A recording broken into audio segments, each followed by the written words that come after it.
Саламатсыздарбы, урматтуу достор. Ушундай кырдаалда түз эфирге чыгууга туура келип турат. Азыр көрүүчүлөр көбөйсүн. Көбөйгөндөн кийин мен жалпы элге кайрылуу жасамакмын.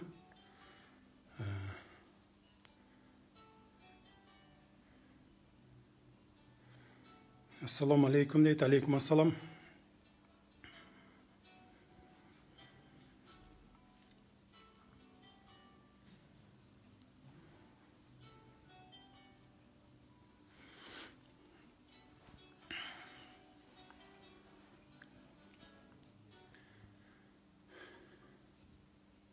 Ассаламу алейкум, урматтуу кыргызстандыктар, урматтуу мекендештер.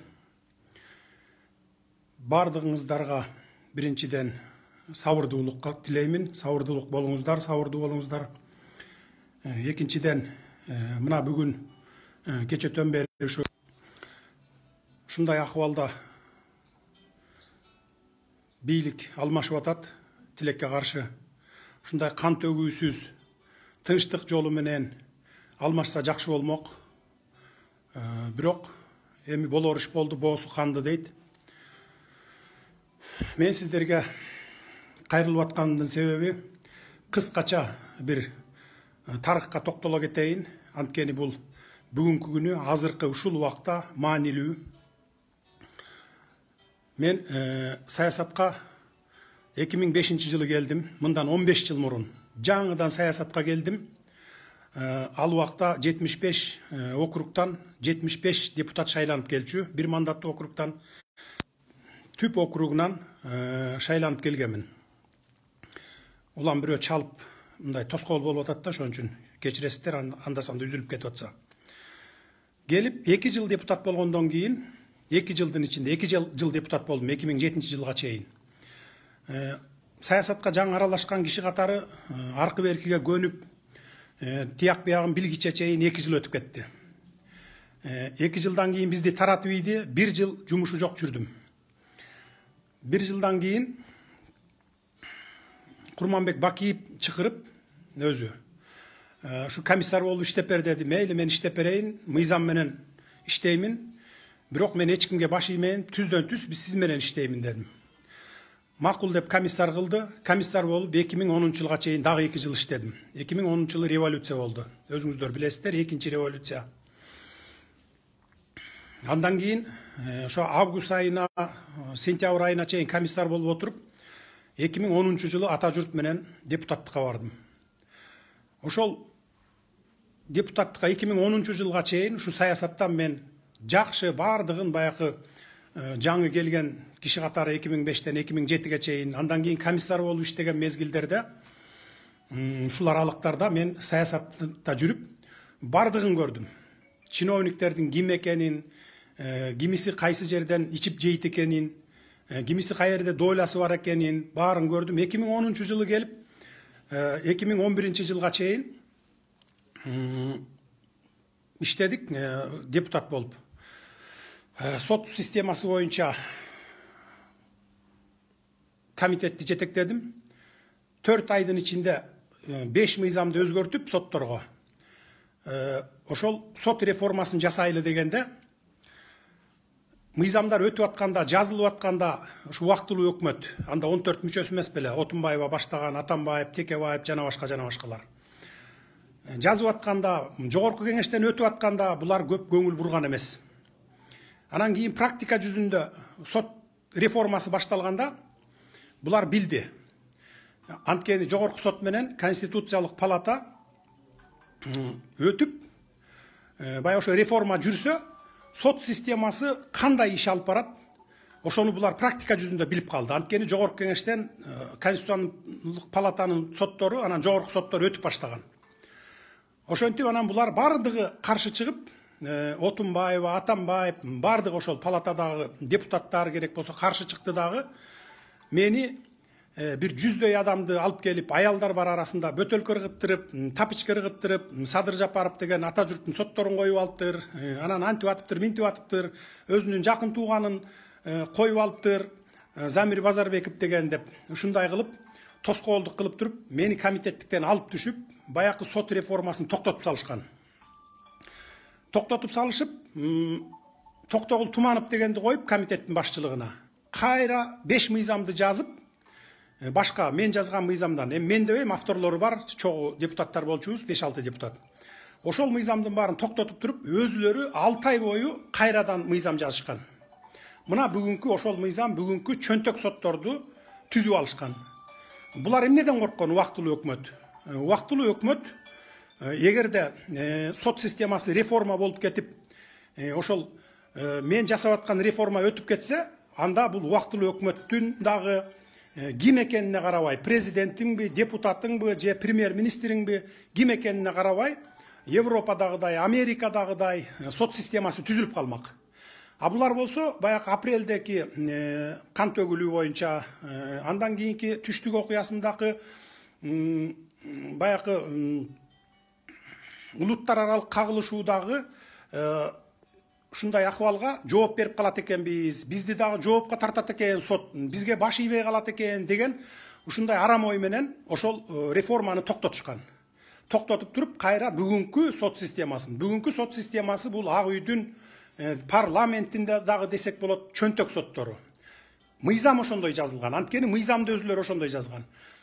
Президент же болбосо депутат же болбосо ошо аппараттын бир руководитель аппараты бияка эле коелу.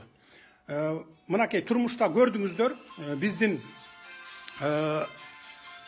эмеден тажрыйбадан өттү, мынакей ушу турмушта өттү. Бая Манас Арабаев деген, андан кийин Индира Жолдубаева деген, ушундай эле жөнөкөй эле бая начальник отделдер. Жөнөкөй эле начальник отделдер чалса сотту. Керек болсо сотторду атууга кетиресиң муну деп заказ берсе дагы бүгүнкү соттор ошону аткарат. Анткени мыйзам ошондой жазылып калган. Мына ошонун кесепетинен биз бүгүн ушундай акыбалга келдик. Бул биринчиси. Экинчиси, Кумтөр боюнча. Мен маселени Кумтөр боюнча көтөрдүм, аны баарыңыздар билесиздер. Бул Кумтөр Кыргызстандын эле мафиясы эмес, бул дүйнөлүк мафия, дүйнө жүзү боюнча мафия. Аны көтөрүп чыкканыбыз үчүн мынакей Камчыбек Ташиев болуп көтөрүп чыкканбыз. 2012-жылы муну дагы парламент сатылып кетип, ошол канадалык компанияга. Эми бардыгы дебеймин, ошол мезгилде көпчүлүгү десем болот. Биз тарапта болуп, Кумтөр элге өтсүн, мамлекеттин элдин кызыкчылыгына иштесин деген депутаттар дагы болгон. Бирок алар азчылыкты түзүп калганбыз. Бир 35-37 депутатты түзүп калганбыз, калганын бардыгы сатылып кетишкен. Сатылбаганы Атамбаев менен Бабановдун заказын аткарган, бирөө премьер-министр, бирөө президент болчу. Мен мына беттерин эле айтам, бүгүн айтып атам, мурда деле айтып келгенмин муну.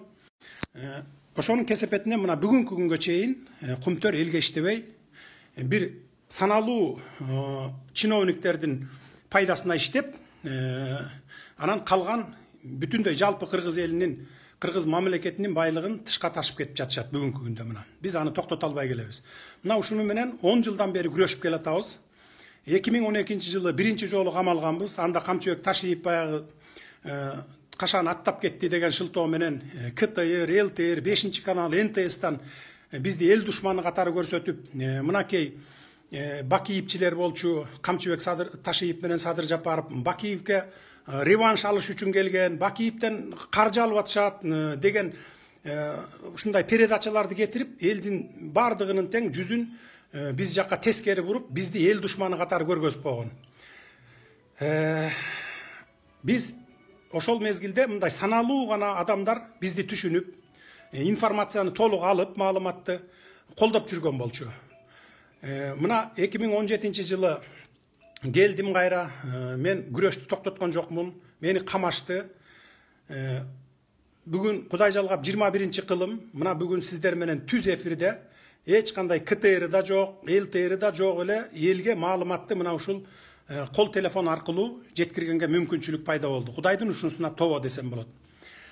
Эми урматтуу эл журт, мурда элди күнөөлөгөнгө болбойт, анткени көп элге маалымат жеткен эмес. Жетсе дагы маалыматты тескери берип турган. Эл душманы катары көрсөтүп турган, ошон үчүн элдер көп колдобой аткансыңар. Эми мына Кудай жалгап, элге түз эфирге чыгып, маалыматты бир заматтын ичинде бүтүндөй Кыргызстанга жеткире турган мүмкүнчүлүк ачылып отурат. Ушундан пайдаланып сиздерге кайрылып атамын. Эми кечеүнкү окуя боюнча мынчалык болбош керек эле, кан төгүүсүз бийликти алмаштырсак болмок. Бирок болор иш болду, боосу канды дейт эми. Эми мындан ары эмне кылышыбыз керек деген маселе турат.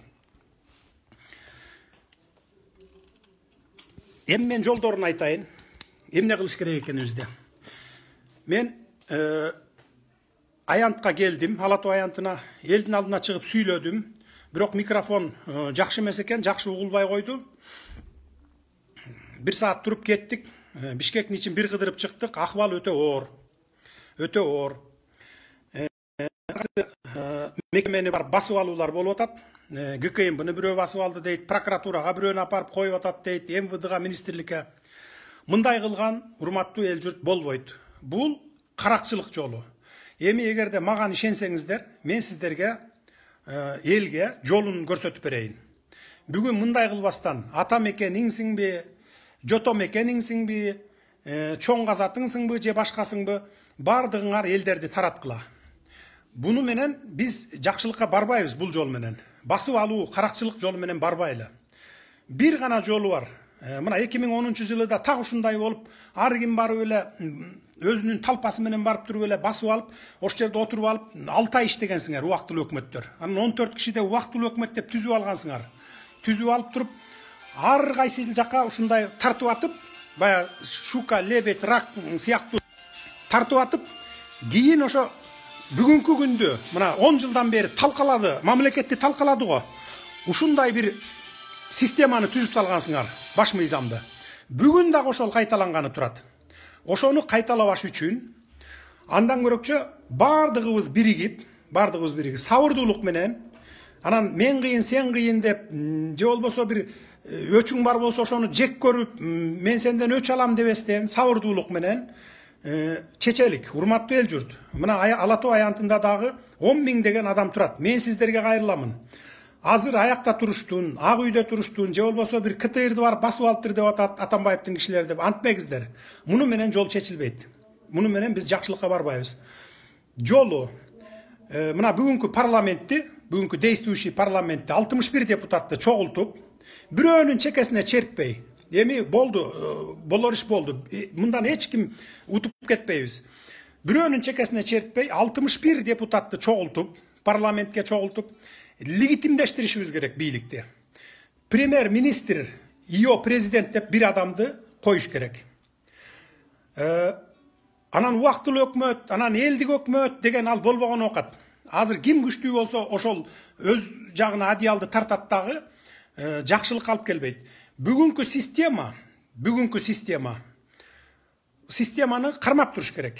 Макул, министр жаманбы, губернатор жаманбы, аким жаманбы, мисалы элге жакпайт, азыр шайлоодо ушундай эл жек көрүп калды, айыл өкмөт жаманбы. Мейли, алар өзлөрүнүн мындай кандай десем, ушу бир совеси болсо, арыз жазып өзлөрү кетсин, замдарына таштасын. Ушул система максимум 3 ай, болбосо 2 айга чейин иштеп туруш керек. ИО премьер-министр, то есть премьер-министр ИО президентага баш ийип иштеп туруш керек. Зам министрлер менен ошол иш алып барыш керек. Андан сырткары, мына азыр ушул элден турган ошол ИО президент ушул күчтөрдөн турган, азыркы күчтөрдөн турган конституциялык кеңешмени түзө коюш керек. Анан баякы конституциялык кеңешме дагы ар ким өз көмөчүнө гүл тартпастан бир мындай иши жок. Азыр бүгүнкү бийликте эмес. Анан эртең ошол конституция менен бийликке бара турган адам эмес.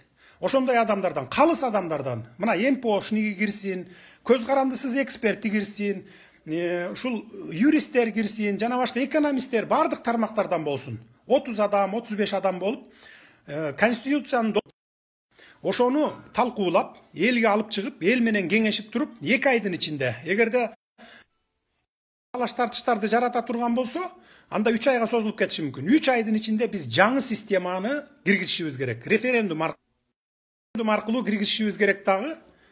президенттик шайлоону да экөөнү тең бир өткөрүп алышыбыз керек. Ошондо 3 айдан кийин, 3 айга чейин ушул система туруш керек. Эмне үчүн дегенде, азыр бизди кошуна өлкөлөр дагы тааныш керек. Легитимдүү президент, ИО президент болсо да легитимдүү президенти деп тааныш керек. Биз муну мыйзамдаштырып коюшубуз керек. Антпесек бул эл аралык коомчулукка дагы таасирин берет. Анан бул кыргыздар дагы биз өзүбүз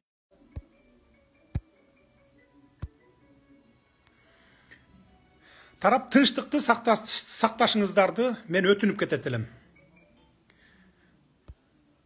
Азырынча ушул. Дагы түз эфирге чыккыча чейин саламатта болуңуздар.